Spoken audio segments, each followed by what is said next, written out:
Bonjour, je m'appelle Gabrielle, je suis acheteuse couture chez Club Tissu. Aujourd'hui, on va parler de English Paper Piecing ou encore appelé en français courte pointe sur papier à l'anglaise. Détrompez-vous, là on ne parle pas de courte pointe sur papier qu'on ferait à la machine habituellement qui est le paper piecing. On travaille vraiment la manière anglaise qui est à la main. Donc, avant de commencer, je vais vous présenter un petit ouvrage qu'on tient chez Club Tissu qui m'a vraiment donné le goût de commencer le English Paper Piecing. Je ne vous lirai pas le nom de son nom de famille à la personne qui a fait ce livre-là pour juste pas le maganer. Vous allez le trouver sur l'article de blog. Tout ce que je vous présente aujourd'hui, vous pouvez le retrouver sur le blog de Club Tissu, savoir tous les accessoires que je vous présente et retrouver le lien si vous voulez vraiment vous procurer ce livre-là. Dans le livre, vous allez vraiment avoir toute l'histoire, différents designers, ensuite plusieurs techniques différentes pour réaliser plein de modèles. Aujourd'hui, on va vraiment regarder le modèle de base qui est l'hexagone, mais dans ce livre-là, vous allez voir les courbes, vous allez voir différentes formes. Si jamais vous avez la piqûre aujourd'hui avec ces petites techniques-là, puis vous voulez vous lancer dans des plus gros projets, je vous invite vraiment à vous procurer ce livre-là. Ça va vraiment tout vous montrer ce que vous avez besoin de savoir. Donc, pour commencer, vous allez avoir besoin, je vais vous présenter le matériel que vous allez avoir besoin. On a réalisé un petit kit de départ pour le English Paper Piecing. Dans le kit, vous allez avoir un petit coupe-fil. Vous allez avoir des aiguilles numéro 10 Bohin. C'est une marque française, c'est une nouvelle marque qu'on tient chez Club Tissu, qu'on adore. La qualité est vraiment super. Là, c'est les aiguilles de base qui viennent dans l'ensemble, mais si jamais c'est pas quelque chose, vous les trouvez trop petites, là, je vous invite vraiment à essayer plusieurs types d'aiguilles. Moi, je sais que j'ai quand même des grandes mains, donc j'aime mieux travailler avec des aiguilles un petit peu plus longues, plus des aiguilles modistes qui sont plus longues, mais je reste quand même dans un format numéro 9, numéro 10 qui sont très très fins parce qu'on va venir vraiment chercher que quelques fils du coton quand on va venir faire le montage. Donc, au moins rester dans des aiguilles autour de 9 et 10, mais après pour la longueur, je vous invite à vraiment faire des tests. Mais pour commencer, là, cet ensemble-là, là, il est parfait. Sinon, vous allez retrouver aussi dans l'ensemble des petites pinces à courte pointe. Là, j'en ai sorti juste quelques-unes, mais vous en avez 50. Sinon, vous avez un couteau rotatif 28 mm, qui est plus petit que le couteau rotatif traditionnel que vous utilisez en courte pointe, principalement parce que les pièces que vous allez venir tailler sont beaucoup plus petites. Si vous lancez dans un projet où est-ce que vous voulez faire des hexagones là, 6 pouces par 6 pouces, vous pourriez aller avec votre couteau rotatif là, 45 mm, mais si vous voulez aller plus dans les petites pièces, les petits détails, c'est vraiment un outil super le fun. Sinon, vous allez avoir 100 petits gabarits de papier de hexagone 1 pouce. Quand on parle de 1 pouce, on parle vraiment de la longueur de chacun des côtés de la pièce. Donc, si, par exemple, vous voulez vraiment assembler votre propre modèle, quand on parle d'hexagone 1 pouce, carré 1 pouce, losange 1 pouce, toutes les formes possibles 1 pouce, c'est vraiment quand on parle d'un côté. Donc, vous êtes sûr qu'ils s'assemblent tous ensemble quand vous restez dans les 1 pouce. On ne parle pas vraiment de la grandeur de la pièce, mais vraiment de la longueur d'un des côtés. Donc, vous allez avoir 100 petits modèles comme ça. Vous allez aussi avoir un petit gabarit en acrylique pour faire le taillage. Vous allez avoir un bâton de colle prime. Vous allez voir, il y a plusieurs autres modèles sur le marché de colle non permanente parfaite pour faire le English Paper Piecing. Pour en avoir essayé 4 modèles différents, je vous dirais qu'ils sont tous très bons. Il n'y a pas un qui est meilleur que l'autre. Puis le prime niveau qualité-prix, là, il est vraiment intéressant. Une fois que votre bâton est terminé, on vend aussi les recharges. Là, faites pas besoin de vous racheter tout le temps un crayon. Vous avez juste besoin d'acheter les petites recharges puis venez les changer. Et le dernier article que vous allez retrouver dans votre ensemble, c'est une petite planche 7 pouces et demi par 5 pouces et demi, il me semble. Donc, c'est vraiment une petite planche super intéressante à garder dans votre salon juste pour faire vos petites coupes. Honnêtement, là, c'est vraiment un loisir qui est super intéressant à porter quand vous allez en vacances, quand vous allez au chalet. Ça se transporte dans une petite pochette, puis ça se fait autant dans la voiture quand vous êtes rendu plus à l'assemblage qu'en visite à quelque part. Fait que vous n'avez pas besoin d'une très grande planche, ça c'est parfait. Donc, ça, c'est vraiment les outils de base que vous allez recevoir dans l'ensemble, mais je vais vous en présenter d'autres quand on va tomber vraiment dans les techniques. Quand vous allez avoir réalisé votre projet, je vais vous en montrer quelques petits exemples. Ici, on a vraiment le jardin de grand-mère traditionnel qui est l'assemblage de plusieurs hexagones. Sinon, vous allez pouvoir faire aussi vraiment de la coupe sélective. Donc, vous voyez ici, c'est Valérie qui l'a réalisé. Elle est vraiment venue sélectionner tout le temps le même modèle pour pouvoir faire une répétition. Sinon, vous voyez, je suis allée le faire en plus gros format ici avec des losanges. Je n'ai pas terminé, là. Puis, après, vous pourriez venir vraiment l'insérer dans un cerceau de broderie ou simplement, là, venir les appliquer avec les techniques de piquage à la main qu'on a vues hier. Vous pourriez venir vraiment le piquer à la main pour l'assembler soit sur un sac ou un morceau de tissu pour après réaliser un accessoire. Sinon, vous pouvez en assembler vraiment plein pour réaliser vraiment une forme rectangulaire plus grande pour réaliser votre accessoire final comme une pochette ou tout autre type de projet qui vous intéresse. Donc ça, c'est les petits exemples. Sinon, je vous invite à aller voir sur l'article. On vous a mis plein d'autres exemples que vous pourriez retrouver sur Instagram. Là, c'est infini les modèles qui existent. Donc, on tombe dans la technique. Je vais présenter en même temps d'autres petits accessoires que moi, j'aime beaucoup avoir pour faire la courte pointe sur papier à l'anglaise. Vous allez avoir besoin de fils. Moi, j'utilise le fil traditionnel de polyester. Là, mon fil est déjà enfilé dans mon aiguille. Aujourd'hui, je vais utiliser une aiguille un petit peu plus longue. Comme je vous disais, moi, j'ai des grandes mains. Puis je trouve que les aiguilles sont un petit peu trop courtes. Fait que c'est vraiment adapté à la personne, comment vous aimez coudre à la main. On va garder ça pour commencer pour le taillage. Pour la partie taillage, selon le format que vous allez choisir de travailler, comme là, on travaille avec du 1 pouce, vous allez adapter votre motif, votre répétition de motif sur votre tissu en fonction de la grosseur de votre gabarit. Donc, si, exemple, vous allez faire vraiment des hexagones 6 pouces par 6 pouces, vous pourriez aller dans un motif un petit peu plus gros. Mais si vous voulez qu'on voit très bien votre motif, vous êtes mieux d'aller avec, comme là, je suis dans le 1 pouce, d'aller avec un plus petit motif. Donc, moi, vous voyez, je vais vraiment aller avec un petit motif en répétition. Sinon, si vous vouliez faire vraiment de la coupe sélective, il y a plusieurs techniques. Là, je vais vous montrer le dessus du livre. Il y a un bel exemple de ça. Ici, vous voyez, là, ils ont vraiment réalisé la forme. Quand ils sont recousus ensemble, on recrée le motif. Ça, c'est vraiment la coupe sélective, le fussy cutting qu'on appelle. Que là, vous pourriez aller dans un plus gros motif, mais vraiment dans le placement. On a des petits outils comme ça, vraiment pour faire le fussy cutting, qui vous permet de vraiment venir voir ce que vous allez voir sur votre hexagone fini. Donc, vous pourriez vraiment le placer. Aujourd'hui, on ne verra pas cette technique-là. Elle est super bien expliquée dans le livre que je vous présentais un peu plus tôt. Puis si jamais c'est quelque chose qui vous intéresserait, laissez-nous savoir en commentaire. Ça pourrait être une idée pour un prochain vidéo. Donc, on commence par faire le taillage. Aujourd'hui, je vais vous en tailler 2. J'en ai déjà fait quelques-uns pour qu'on puisse faire l'assemblage complet. Fait qu'on vient juste positionner notre hexagone et on vient tailler tout autour. J'essaie d'avoir le moins de pertes possible. Je vais vous montrer le deuxième. Je vais en tailler un premier, puis je vais venir vous montrer un peu plus proche le deuxième. Là, vous voyez, je passe un petit peu par-dessus mes mains. Ça pourrait être super le fun si vous avez une planche de coupe rotative. Vraiment venir tourner votre pièce plutôt que venir travailler tout autour. Je vais vous montrer la deuxième un petit peu plus proche ici.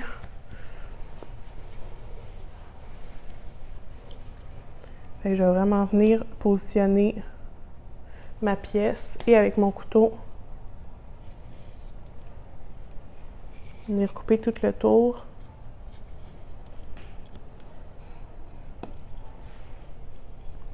Le gabarit que vous avez ici en acrylique comprend une valeur de couture de 1/4 de pouce.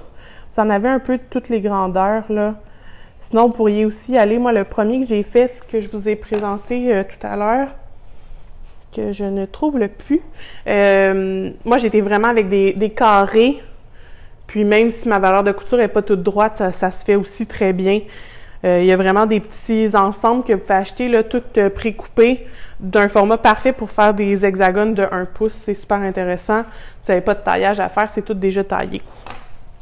Donc, voilà, je m'en suis taillé deux parce que je vais vous montrer les deux techniques de préassemblage, soit le préassemblage à la colle et le préassemblage à l'aiguille. Donc, on va commencer par le préassemblage à la colle. Et après, je vais vous montrer toute la technique à l'aiguille. Ça, on va s'en regarder une. Vous allez prendre un petit carton pour commencer, puis on va faire le bleu à la colle. Moi, ce que j'aime, c'est vraiment venir mettre une petite goutte de colle au centre, juste pour bien fixer mon hexagone en papier. Je viens le centrer. Puis la première technique là, à la colle, c'est ultra simple. On vient seulement mettre de la colle de chaque côté, puis on vient replier. Je dirais qu'à plat, c'est pas la meilleure technique, mais si j'étais surélevée, là, une autre ligne de colle, je replie. Puis là, on ne vient pas plier trop serré, là, tirez pas parce qu'on va venir après coudre dans le petit peu de valeur de couture qui nous reste là, entre le carton puis votre pli. Donc, laissez pas d'espace, mais serrez pas trop non plus. Ça va juste vous faciliter la vie quand vous allez venir pour les assembler ensemble à la prochaine étape.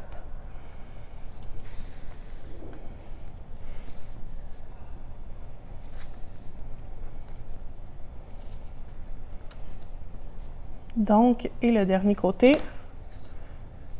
Et voilà, ça c'est vraiment une technique ultra simple à la colle. La colle, là, elle va toute partir, là, elle ne va pas tacher votre tissu ou quoi que ce soit, elle est vraiment faite pour ça. La deuxième technique, on va aller à l'aiguille. Donc, comme la première étape, moi, comme je vous disais, j'aime mettre de la petite colle au milieu quand même, juste pour fixer mon carton au centre. Puis là, je vais vous présenter deux petits accessoires que j'adore. Tout d'abord, le dé à coudre en cuir de Clover que je vous ai déjà présenté hier dans la présentation sur le piquage à la main. Un dé à coudre super confortable, je pourrais plus m'en passer. Sinon, un petit outil merveilleux pour enfiler votre aiguille. À un moment donné, quand on la réenfile plusieurs fois, là, je vais vous la désenfiler pour vous montrer comment on utilise. On finit par toujours plus voir le chat, surtout quand nos yeux vieillissent. Oui, mes yeux vieillissent, malgré que j'ai pas l'air si vieille. Quand je mets pas mes lunettes, ça vaut vraiment la peine d'utiliser ça. Donc, vous allez venir déposer votre fil dans la petite fente ici, puis le rejoindre à la petite poignée, au petit bouton.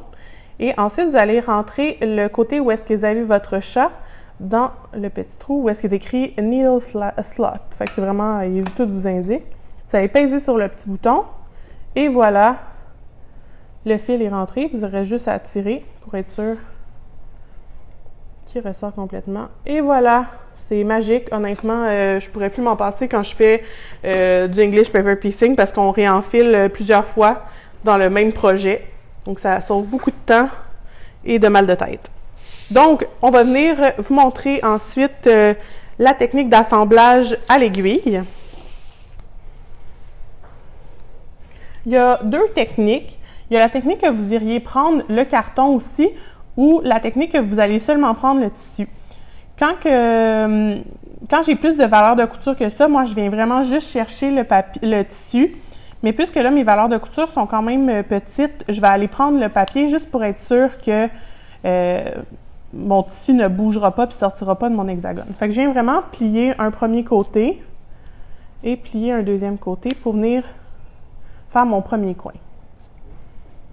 Et là, on commence et je vais passer à travers mon épaisseur de carton. Je vais juste venir prendre un petit coin. Fait que vous voyez, j'ai juste été chercher un petit peu. C'est sûr qu'en prenant le carton, là, c'est un peu plus épais, c'est un petit peu plus difficile. Mais vous allez être sûr que vos hexagones ne se déferont pas. Vous allez rechercher une deuxième fois à la même place, juste pour créer une petite boucle, afin de faire un petit nœud au début. Donc, moi, je viens faire un petit nœud, fait que je repasse dans ma boucle qui s'est créée, puis je tire. Et voilà, j'ai ma première pointe de fait. Par la suite, si j'avais des hexagones un petit peu plus longs, j'irais refaire des points de sécurité en plein milieu. Là, je veux juste vous le montrer. Mais là, j'aurais pas besoin, là, avec du 1 pouce comme ça, là, de grandeur, j'aurais pas besoin de d'en faire. Fait que je viens juste chercher le prochain coin, je replie. Et je vais vous montrer si je ne prenais pas le carton, là, vous allez voir, ça rentre encore mieux. Puis là, je repasse une deuxième fois. Je viens vraiment créer une genre de petite arête sur chaque coin. Pas juste un petit point, 2 points. Pour vraiment venir faire une petite loupe. Donc là, j'ai réalisé mon deuxième coin. Troisième coin déjà.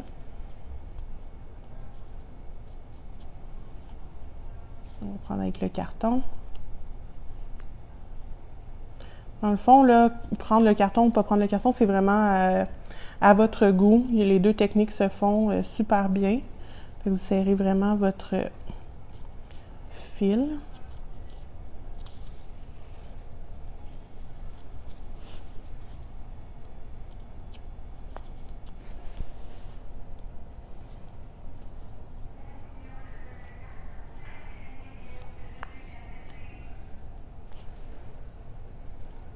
Une deuxième fois sur le même coin.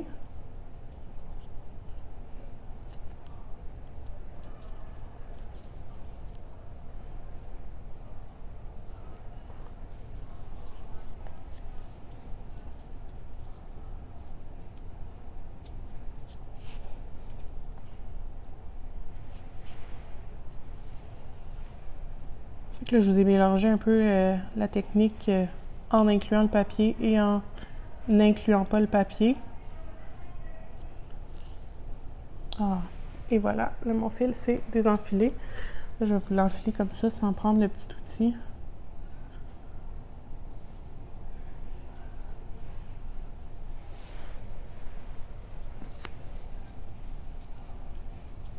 Un dernier point, puis je vais vraiment revenir, là, après avoir fait celui-ci, je vais aller reprendre une dernière fois le point du départ que j'avais fait. Je vais vous le montrer après. Juste pour venir mettre comme un fil de... Parce que le petit fil de sécurité que vous voyez entre chaque vient vraiment descendre votre valeur de couture. Donc moi, j'aime ça venir en faire un petit dernier pour rejoindre complètement le contour de ma pièce. Et là, j'en fais 2. Et comme au début, je viens rentrer mon aiguille dans ma petite loupe pour faire un petit nœud. Donc, et voilà, j'ai tout monté le contour. Comme vous voyez, la technique à la colle est beaucoup plus rapide, mais je vous dirais un petit peu moins méditative. C'est un peu rendu ma méditation assemblée à l'aiguille, là, devant une bonne série, un bon café, puis là, on se met à tout monter ça en espérant pas perdre d'aiguille dans le divan, parce que ça, c'est un petit peu moins confortable. Mais moi, j'aime beaucoup monter à l'aiguille, mais après, c'est question de goût et de temps qu'on a pour pouvoir le faire. Donc, une fois qu'on a assemblé tous nos hexagones, là, je vais juste en assembler 2 pour vous présenter. J'en ai déjà assemblé quelques autres pour montrer les techniques d'assemblage final. Mais si, exemple, vous réalisez un gros projet, moi, je vous inviterais vraiment à tailler tout en premier, tout assembler sur votre papier, puis ensuite vraiment aller dans l'assemblage final. Donc, on s'en va à l'assemblage final.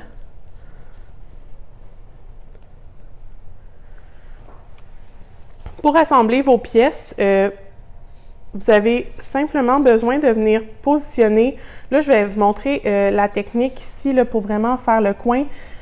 Quand vous assemblez dans le milieu, c'est la même technique, mais quand vous arrivez au coin, juste pour quand vous allez faire votre deuxième partie, je vais pouvoir vous montrer comment on plie le papier, mais la technique ici là, est la même. Donc, je vais venir positionner endroit sur endroit mes 2 tissus. Puis là, avec mes petites pinces, je vais venir m'assurer que je suis bien positionnée. Là. Vous voyez, mon hexagone arrive bien à ma première couture. Je suis en train de perdre mon aiguille. Pour commencer, on part vraiment à l'extrémité. Puis là, je vais commencer par mettre mes lunettes. Ça commence à être un petit peu trop technique. Fait que là, je vais vraiment venir prendre juste un petit peu de chaque côté, là, environ un fil ou 2 là, de chaque côté. Fait que là, je prends une première fois. Puis, comme pour l'assemblage, je vais repasser une deuxième fois à la même place pour me créer une petite loupe afin de réaliser mon petit nœud. Fait que je repasse avec mon aiguille dans la petite loupe.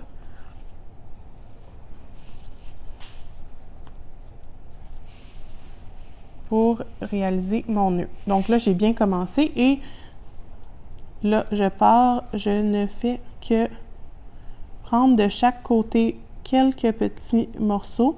Puis là, vous allez voir, il ne faut pas prendre le papier, du moins le moins possible.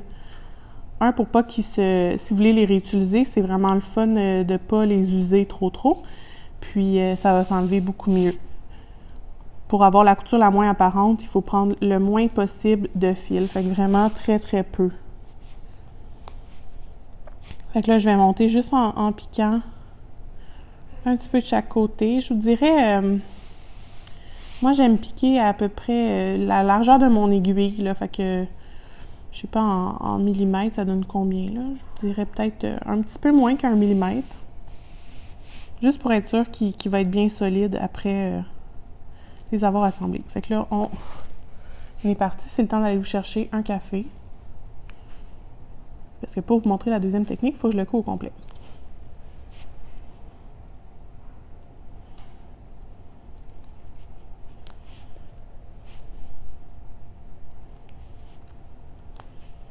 Vous allez voir en magasin, vous allez avoir une petite sélection de pièces, autant en carton qu'en acrylique, pour réaliser du piquage sur papier, pas du piquage, de la courte pointe sur papier à l'anglaise.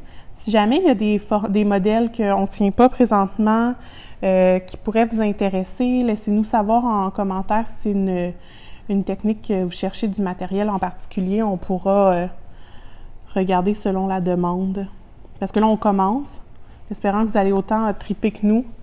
Je vous dirais que nos meetings se font souvent avec un petit peu de English Paper Piecing en même temps qu'on jase de nos différents projets de courte pointe.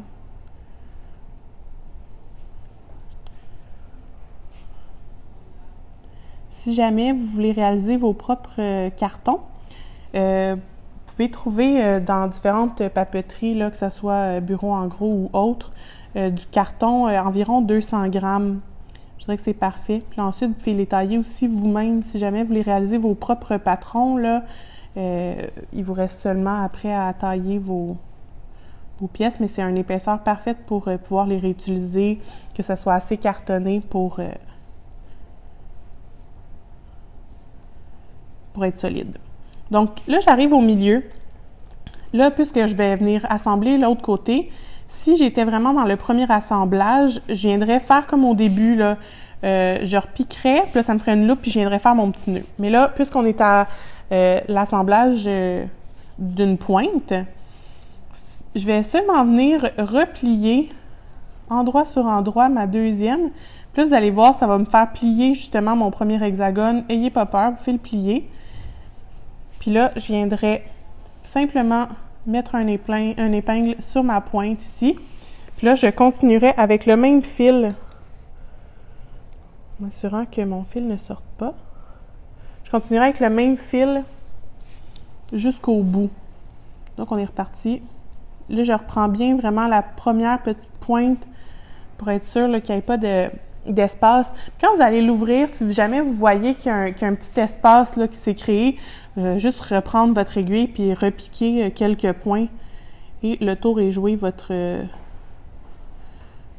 trou est défait. Donc, je vais juste faire ma dernière couture. Là, vous voyez, j'ai pas mis mon dé, mais ça s'en vient. D'habitude, là, je fais 3-4 coutures.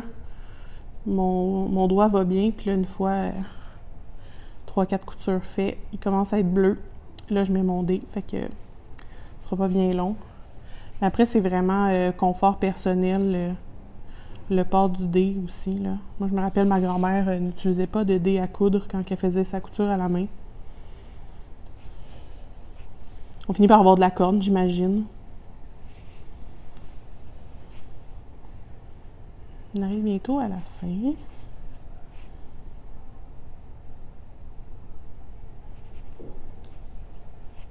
quand j'arrive très très proche là, de mon épingle, là, de ma pince, puis qu'elle vient un petit peu dans le chemin, là, vous pouvez l'enlever. Vous êtes rendu assez loin.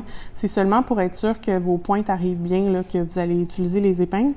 Là, on est dans du 1 pouce, fait que c'est un petit peu moins pratique, mais je vous le dis, là, quand j'ai fait mes losanges, là, qui sont beaucoup plus longs, là, je pense qu'ils sont 1 pouce et demi, à la fin, juste pour être sûr qu'ils ne bougent pas mes pièces, c'est vraiment pratique. Là, je vais vous montrer le petit nœud de la fin, qui est vraiment simple. C'est comme le petit nœud du début.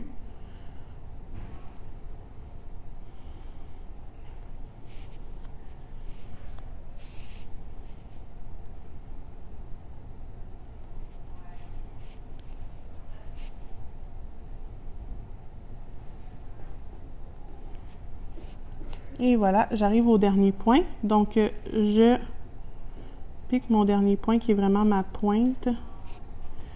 Ça va me créer une petite loupe. Je repasse mon aiguille dans la petite loupe. Si je veux faire un double nœud, la loupe que ça a créé, je repasse encore une deuxième fois dedans. Et je tire. Et voilà. Ensuite, il me reste juste à couper. Juste par précaution, moi, je me laisse un petit peu de lousse sur mon fil. Et voilà, donc j'ai réalisé ma pointe. Là, vous voyez, j'ai piqué un petit peu, pas assez proche, mais honnêtement, vous ne verrez pas de loin.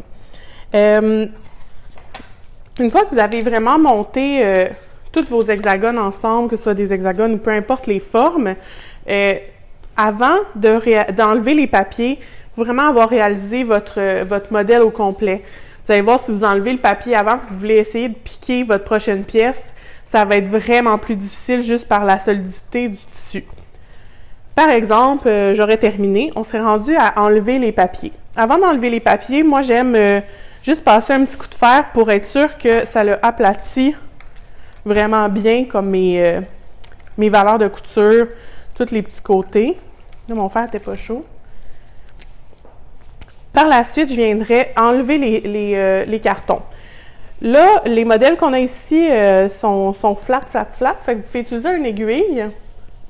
Sinon, moi, ce que j'aime faire, c'est avec un poinçon, vraiment venir faire un trou dans chacun de mes cartons à l'avance. Comme ça, j'ai juste à passer mon aiguille dans le trou puis l'élever. La partie qui serait avec de la colle, vous allez juste venir décoller. C'est vraiment de la colle temporaire, là. Vous allez venir enlever votre colle, votre tissu qui est collé sur votre papier. Ensuite, vous faites juste sortir votre carton qui a collé aussi au centre.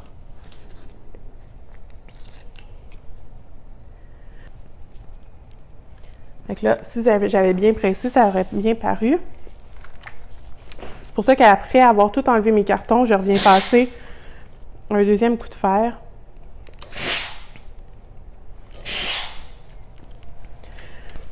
Les parties qui sont montées vraiment à l'aiguille, vous allez venir, surtout si vous avez passé à travers. Là, celui-ci, je pense pas que j'ai passé à travers, fait que je serais capable de le sortir complètement. Mais si j'avais vraiment pris mon carton, je viendrais vraiment désenfiler mes pièces. Donc, là, puisque je ne l'ai pas passé à travers, je peux juste venir le sortir.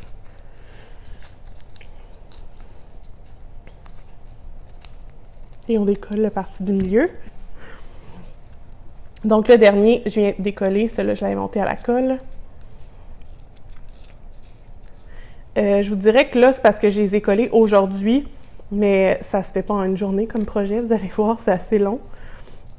La colle se défait encore mieux, là. Votre tissu va moins relevé que présentement. Donc, je viens enlever mon papier. Et une fois que tous mes papiers sont enlevés, je vais venir donner un petit dernier coup de fer. Juste surtout pour les côtés, là, où est-ce que... Je vais vous montrer, là. Les côtés où il n'y a pas de couture, là, juste bien rentrer vos valeurs de couture, parce qu'après, si vous voulez venir l'appliquer, il faut que toutes vos valeurs de couture soient vraiment rentrées à l'intérieur. Donc, c'est pas mal ça, les techniques de base que vous avez besoin pour réaliser de la courte pointe sur papier à l'anglaise. Si vous avez des questions ou des commentaires, laissez-les en commentaire, on va répondre à vos questions. Puis, si vous avez aimé ça aussi, laissez-nous savoir si vous voulez d'autres techniques concernant cette technique-là de courte pointe sur papier à l'anglaise. Je vous souhaite une belle journée!